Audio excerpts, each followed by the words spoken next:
बिस्मिल्लाहिर्रहमानिर्रहीम, अस्सलाम वालेकुम। मैं हूं गुलफाम चौधरी, आप देख रहे हैं IRK न्यूज़। पाकिस्तान की सियासत में एक अजीब सी हलचल है और बिलखसूस जब से इलेक्शन की अनाउंसमेंट हुई है उसके बाद पॉलिटिकल पार्टीज़ जो हैं उनके अंदर ख़ास तौर पर मुस्लिम लीग नून, पीपल्स पार्टी और इस्तेकाम पाकिस्तान पार्टी, इनके अंदर हम कोई वो हलचल नहीं देख रहे जिस तरह से पहले या तो उस फैसले का खैर मकदम किया जाता था और या फिर उससे इख्तलाफ किया जाता था। लेकिन इस फैसले के बाद जो है वो सियासी जमातें खामोश नज़र आ रही हैं। वो उनकी खामोशी जो है वो एक सवाल रखती है। सवाल ये है कि क्या बेल्ट पेपर पर बल्ले का निशान होगा या नहीं होगा। यानी इलेक्शन की अनाउंसमेंट हो गई, आज भी सुप्रीम कोर्ट ऑफ पाकिस्तान में ये केस ज़ेर समात रहा और इसी पर बहस भी होती रही। इस पर जवाब तलब किया गया था इलेक्शन कमीशन से। उन्होंने कहा कि सदर पाकिस्तान की तरफ से 8 फरवरी जो है वो फाइनल कर दी गई है तारीख़। और याद रहे ये वही चीफ इलेक्शन कमीशन है, ये वही मुस्लिम लीग नून गवर्नमेंट है जो कहती थी कि जो सदर पाकिस्तान है उनके पास इंतखाबात के हवाले से फ़ैसला करने का इख्तियार भी नहीं है। यानी ये कंडीशन थी कल तक, और आज उनकी दी हुई डेट पर उन्होंने न सिर्फ उस पर नोटिफिकेशन जारी किया है बल्कि 8 फरवरी को आम इंतखाबात मुनक्कद करने के हवाले से सुप्रीम कोर्ट ऑफ पाकिस्तान का आर्डर एट द एंड आ चुका है। लेकिन यहाँ पर कुछ चंद एक सवालात हैं। सवाल कुछ इस तरह के हैं कि फ़र्स्ट ऑफ़ ऑल 90 दिन के अंदर इंतखाबात करवाना ये आइन कहता है, कानून कहता है, और जिस किसी भी रियासत के अंदर जो उसकी अदालतें होती हैं उनका काम वहाँ के आइन और कानून की इम्प्लीमेंटेशन करवाना होता है, ना कि ये कहना कि आज जिस तरह से आज chief justice of supreme court Qazi Faez Isa sahab ने भी कहा कि जी मैं 90 दिन से ज़्यादा की हुकूमतें हैं लेकिन मैं उसको खुशी से बर्दाश्त कर रहा हूँ। भाई आइन और कानून इजाज़त नहीं देता, आप किस रूह से उसको बर्दाश्त कर रहे हैं।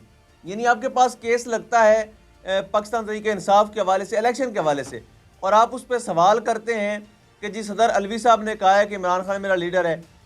केस लगता है 2019 का धरना केस फैज़ाबाद का, और उस पर आप रिमार्क्स देते हैं कि जी वो 2014 में जो धरना हुआ था और डॉक्टर कादरी साहब कनाडा से आए थे और कनाडा से टिकट करवाई थी और ये हुआ था और वो हुआ था। यानी इररेलेवेंट क्वेश्चन।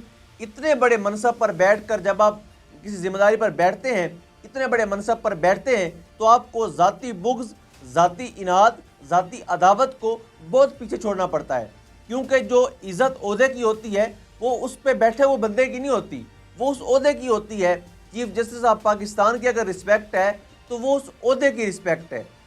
जो मकाम दिया जाता है उस बंदे को, जो उसको मनसब दिया जाता है, उसका हया होता है, उसी का एहतराम होता है। तो इतने बड़े मनसब पर बैठकर इररेलेवेंट गुफ्तगू करने की बजाय अगर हम वाकई जिस तरह काजी साहब के बारे में मशहूर था कि वो आइन और कानून का बड़ा प्रचार करने वाले हैं, और वैसे भी जब से इमरान खान साहब की गवर्नमेंट गई है आइन और कानून के प्रचार करने वालों के चेहरों से कुछ इस तरह से नकाब उतरे हैं कि वो चेहरे शायद कहीं दिखाने के काबिल भी नहीं रहे। यानी इस सिचुएशन में जो इंतखाबात के हवाले से केस था उसको फाइनली जो है वो 8 फरवरी करवाने का हुक्म दे दिया गया है। अब देखते हैं कि इस बार सुप्रीम कोर्ट ऑफ पाकिस्तान के अहकामात को कितना माना जाता है और या पहले की तरह बेतौकीरी की जाती है और हवा में उड़ा दिया जाता है। लेकिन वो सवाल वहीं पर कायम है कि क्या 90 दिन के अंदर इलेक्शन ना करवाना, इलेक्शन को आगे बढ़ाना आइन की बेतौकीरी नहीं है? क्या कानून की पामाली नहीं है? क्या सुप्रीम कोर्ट की तौहीन नहीं है? अगर है तो उसका सज़ा का मुस्तहिक कौन है?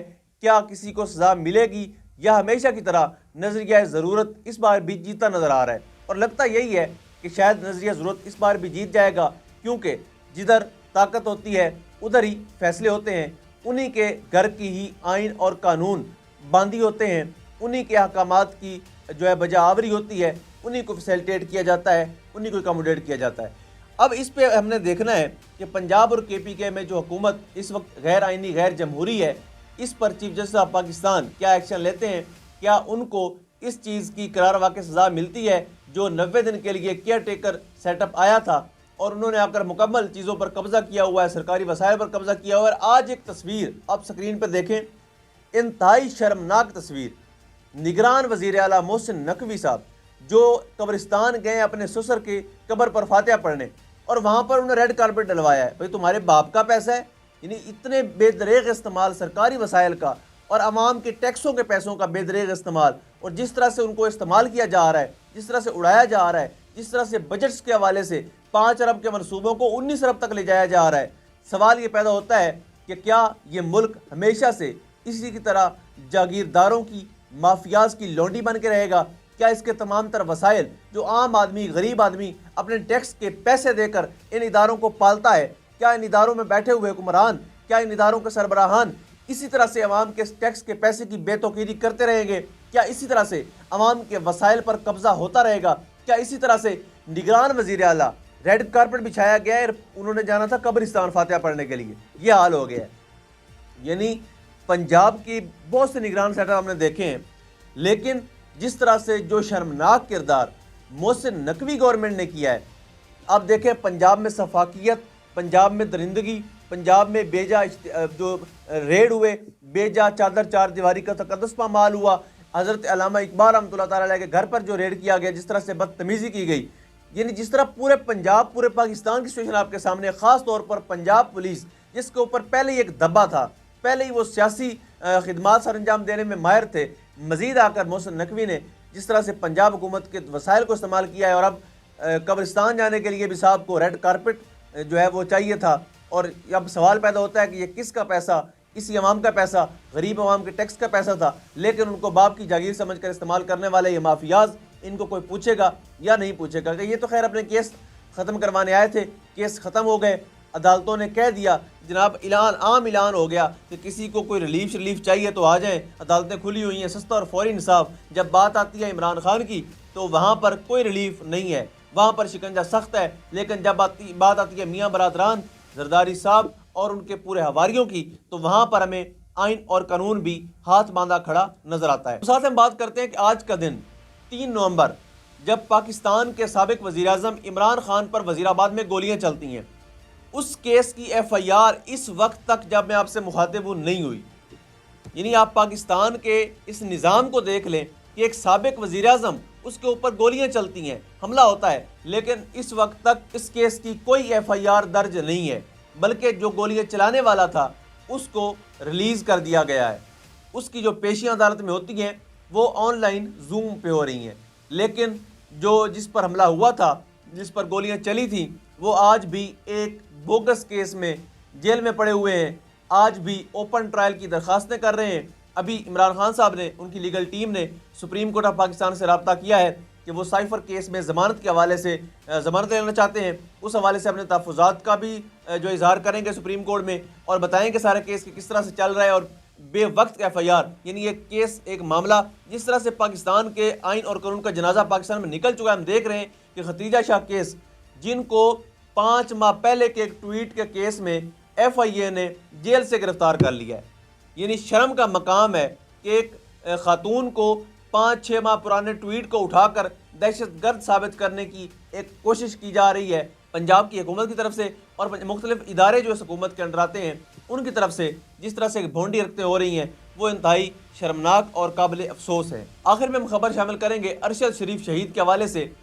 1 साल मुकम्मल हो गया अरशद शरीफ शहीद को, जब इस मुल्क से नाजायज़ FIRों के सिलसिले में तंग किया जा रहा था। उन्होंने अपनी इज़्ज़त बचाने के लिए ये मुल्क छोड़ा, अपनी जान से प्यारा मुल्क जो था, जिसके लिए हमेशा से अरशद शरीफ आवाज़ बुलंद करते नजर आते थे, जिसके लिए हमेशा से अरशद शरीफ बोलते थे, लिखते थे, और इस मुल्क के लिए उनका दिल धड़कता था, इस मुल्क के लिए हमेशा से उनकी काबिलियत थी, शहीदों का ख़ानदान था। जब उस फर्जंदे पाकिस्तान ने बेजा मुकदमात से उकता कर, तंग आकर, अपनी इज़्ज़त बचाकर पाकिस्तान छोड़ा, और यहाँ पर उनके खिलाफ ट्रायल किया गया, उनके खिलाफ कंपेन चलवाई गई, उनके खिलाफ जिस तरह से बोगस मुकदमे थे, उसी तरह के एक बोगस प्रोपेगेंडा बनाया गया और कहा गया वो भाग गया है, और साथ ही मशकूक हालात में उनकी शहादत हुई, और उनकी FIR आज तक जो है FIR ही पड़ी हुई है, उस पर कोई पेशरफ नहीं हो सकी। लेकिन उनकी वालदा ने जो दरख्वास्त दी थी उस पर इस वक्त तक FIR नहीं काटी गई।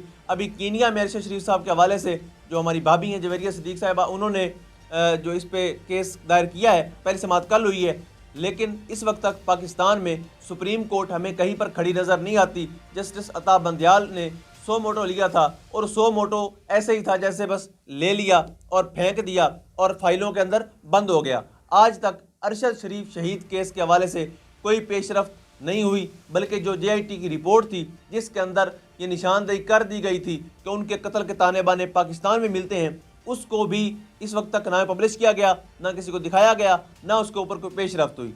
अल्लाह पाक अरशद शरीफ के कातलों को उनके अंजाम तक पहुँचाए और अल्लाह पाक वतन अज़ीज़ का हामी और नासिर हो। पाकिस्तान जिंदाबाद।